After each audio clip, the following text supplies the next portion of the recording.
গেছি সোনার বাংলা পার্কে। তো চলুন আস্তে আস্তে দেখাই আপনাদের সোনার বাংলা পার্কে কি কি দেখা যাচ্ছে। এটা হচ্ছে সোনার বাংলা পার্কে ঢোকার গেট। এখান থেকে ঢুকতে গেলে পার হেড 10 টাকা করে দিতে হবে। তো প্রথমেই আমরা এখন ঢুকে পড়েছি সোনার বাংলা পার্কে। খুবই সুন্দর করে সাজানো ফুল দিয়ে, ফুলের গাছগুলো খুবই সুন্দর লাগছে। এগুলোকে কি কি ফুল বলে আপনারা বলবেন সবাই, ঠিক আছে? কেমন লাগছে দেখেন, পার্কটা কিন্তু খুবই সুন্দর।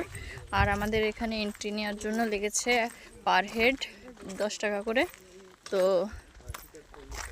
ভেতরটা ঢুকেছি, কেমন লাগছে জানাবেন সবাই মিলে।